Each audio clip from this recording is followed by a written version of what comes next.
Welcome, Your Excellency.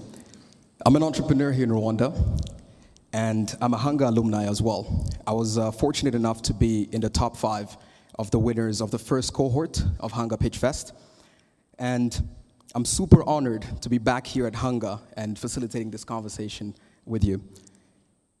Mr. President, Rwanda does a lot of work to promote entrepreneurship, and we've seen that through programs such as the Hanga Pitch Fest, but also attracting these initiatives such as Unleash, which is organizing their event for the first time in Rwanda. My question is, what are some opportunities that entrepreneurs can gain from these opportunities as well?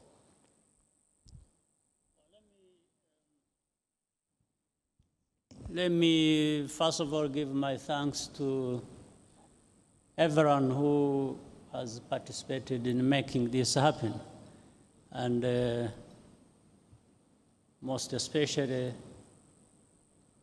Unleash and Mr. Fleming and others who have joined us today and have in many ways contributed a lot to what we have been trying to build. UNDP, Hakim, thank you for being here, and all the work you've been doing with and through the UNDP to do a lot of work. And of course, our government system and other partners who are here, who Susan Buffett Foundation, and there are many. I don't want to risk leaving anyone behind, but just know that by saying what I'm saying, I wanted to appreciate you and the partnership we have forged with our country.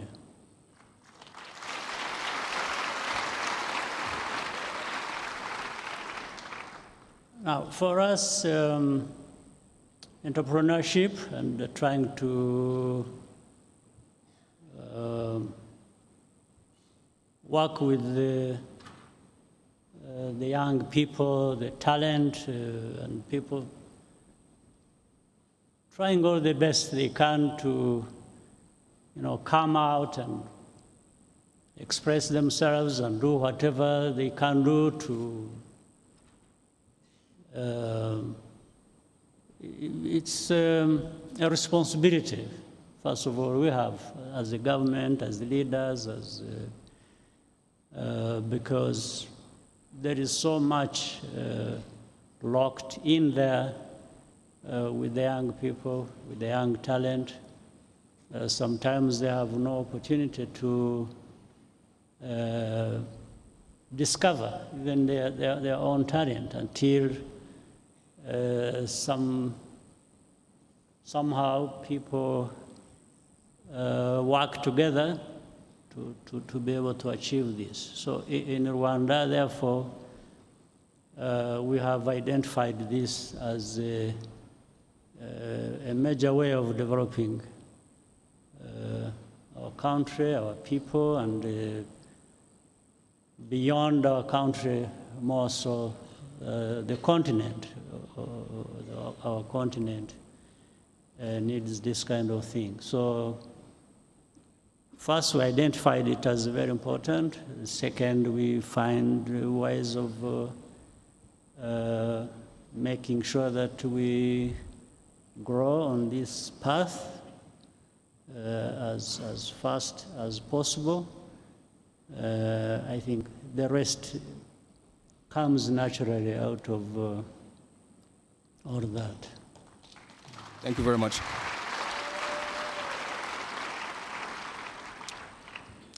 Your Excellency, as an entrepreneur, I have to take this opportunity to ask this question. And I'm assuming a lot of other entrepreneurs who are in the house would want to know the same thing. And this question is, if you were an entrepreneur today and had the opportunity to change or invent something, what would that be?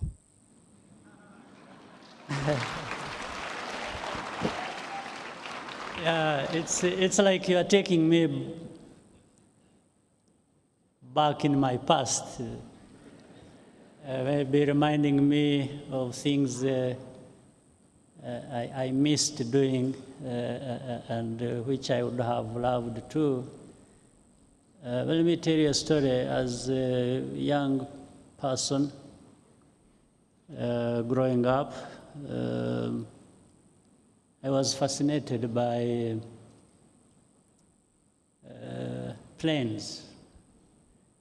I had love for planes. Even way before I even had an opportunity to step on the plane. I just used to see and be fascinated by that. In fact, from that, I thought I would, if I had had the opportunity, I would become a pilot or an engineer from that. That didn't happen. By the up to this day, I still have a passion with aircraft. So it didn't happen. I ended up in completely different places. And I'm trying to do my best in that as well. So therefore, I was so much absorbed. In the end, I discovered later on that meant aerospace technology, or you know, and looking at what is happening today, air transport provides a lot.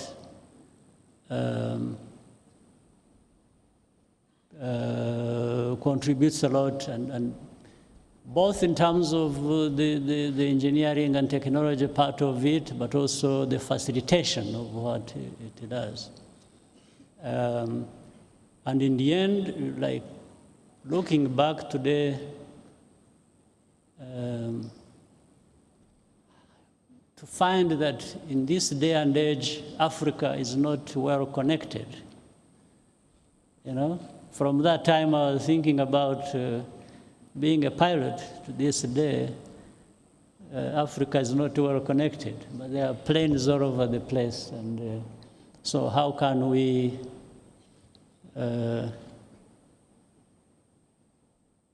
use this technology to connect people, to connect Africa, most especially because less connected. But Africa has created a body, the African Union, to see how air transport can be developed or even unified across the continent. It hasn't happened yet. But that also ties in with the African Continental Free Trade Area, facilitating trade of people and so on. So you can see from one thing leading to another.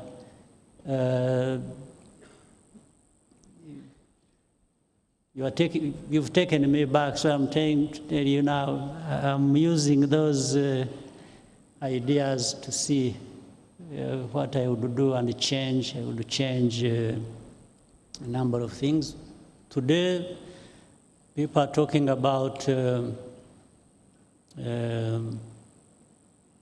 have like electric cars. People are now thinking about electric airplanes, and it is going into green technologies, making sure that there is less pollution in our atmosphere. So I can go on and on and on, but I think in a way the train left the station, so I'm just. But I know there are many young entrepreneurs. There's a lot of talent in this room, so I'm just encouraging you to, this is the time for you to do what some of us were not able to do and change things. So, this is your time, and there is a moment for Thank you very much, Mr. President. Thank you. Yes, that's a very good segue into the next section. We would love to open it up to the public and take at least 3 questions from the crowd. We'll start with the middle part. If there's, yes, there's a question.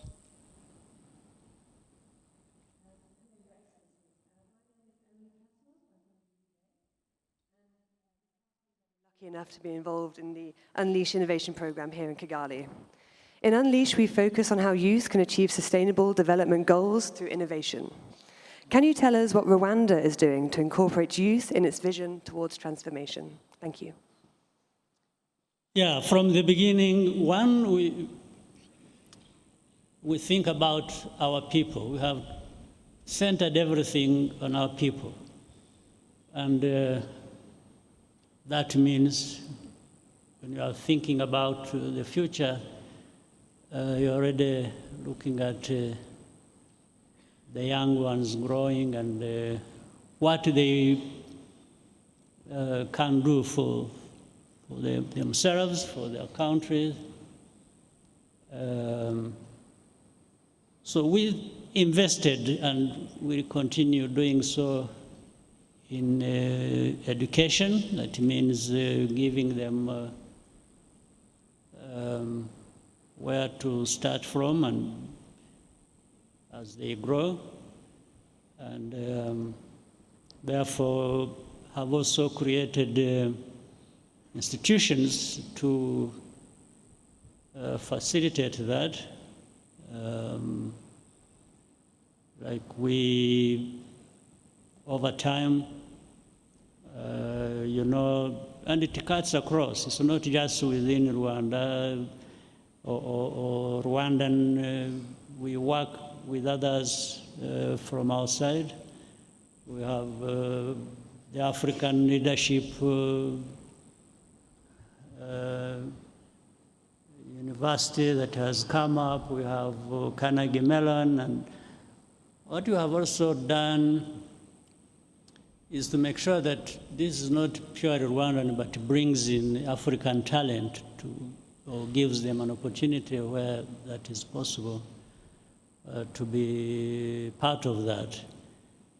And that provides an environment where the education, the talent, the entrepreneurship will develop and really create that enabling ecosystem that we keep talking about.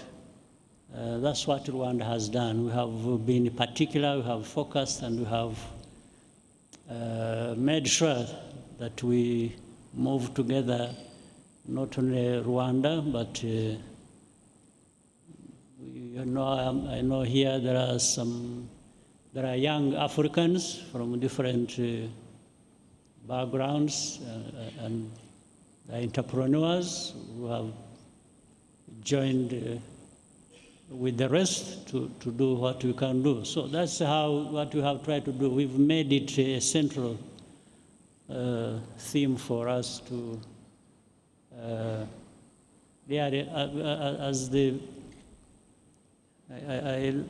I like the name Unleash. I think it does the thing. It allows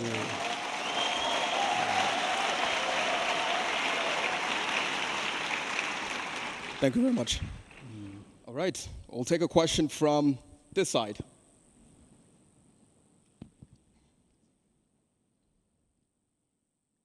Thank you. Your Excellency, my name is Jantin Doba, the CEO and co-founder of HiQ Africa, and we are credit financing fast-moving consumer good merchants in Africa. As a startup founder, I would like to start by thanking you for the great infrastructures and opportunities put in place to make sure that startups in Rwanda thrive as a proof of concept country. And my question is, what are some of the opportunities that Rwandan-based startups can leverage on to scale up continentally and globally? Thank you. Well, to begin with, this coming together like now or at any other time, as we have seen, brings awareness and allows people to think beyond what we see in a narrow sense or are just around us. With that comes such opportunity that people will be able to identify a number of things that are within the support system as we have created it. And it enables also the government and the partners and the private sector to see what is lacking and what can come together to continue allowing the growth that is required. So the support system that is there will grow, and it will also help people identify, what they can do more as we move forward. Thank you very much. Yes, we can take a last question from this side. Nyakubahwa Perezida wa Repubulika y'u Rwanda, esteemed guests, good afternoon. My name is Bruce Sechindi, and I represent a company called Kuza Africa, which is a one-stop center for fashion design and production. My question here today is, what can startups in Africa do to shift the perspective or actual realities about investment risks, especially that these risks continue to stagger fast and effective funding for startups here in Africa? Thank you so much for listening. Well, there is a lot of talk about risks, and people tend to identify Africa with more risks than you would find in other places. Well, but it has gone to a level where it's almost a myth or just prejudice, because we all know the world. I don't know which part of the world does not have the kinds of risks that people are talking about. In some cases, more than Africa does, actually. So it's well, that's the reality to begin with. So we have to take it as a reality, but in terms of that being the case, that Africa is identified with, and even though unfair with such a level of risk, so we've got to deal with that as a problem.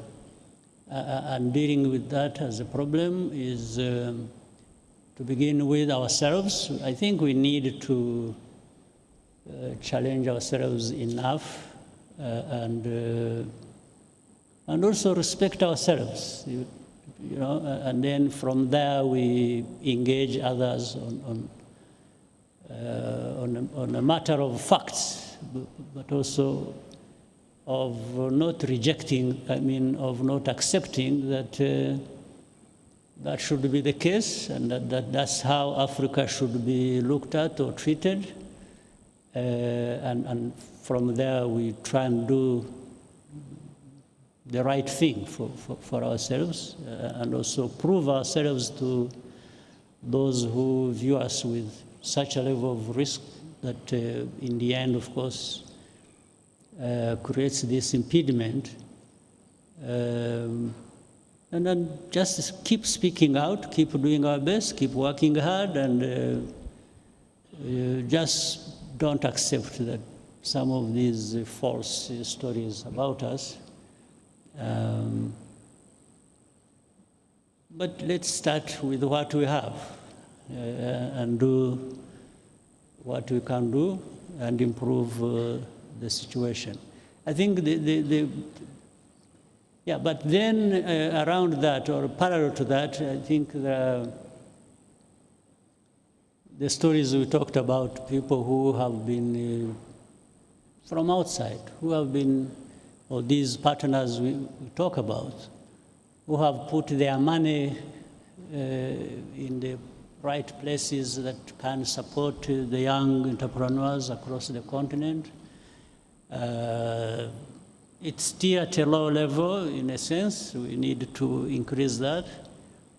But we can work with these like minds across the world and keep challenging the others who still have these biases and also urge them to see actually what they are missing. They are missing a lot in terms of what could have been realized given the pool of talent across our continent, which is there, which is real. Yeah, we just don't have to give up or even despair, just increase our energy and hard work that we can put into it.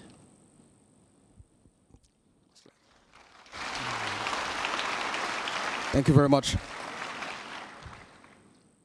As we wrap up our session, I have one more question. The festive seasons are coming up. What do you have planned for the grandkids?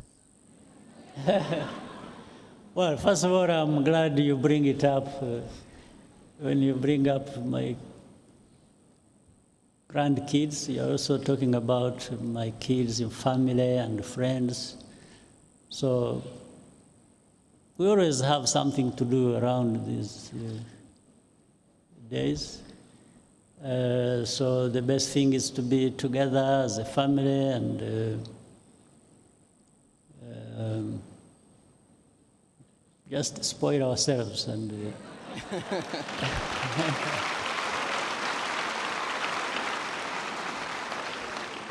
this happens once in a while, so we should be allowed to do that. We can afford to do that. Yes. So for sure, we are looking forward to this, and we have a package for that. Yes. That's the time some of us take some rest and enjoy everything that family and friends can provide. Yes. Yeah. Your Excellency, thank you so much for your time. This marks the end of our fireside chat. We welcome you to join the audience as we move on to the next section. Thank you very much. Thank you very much. Thank you.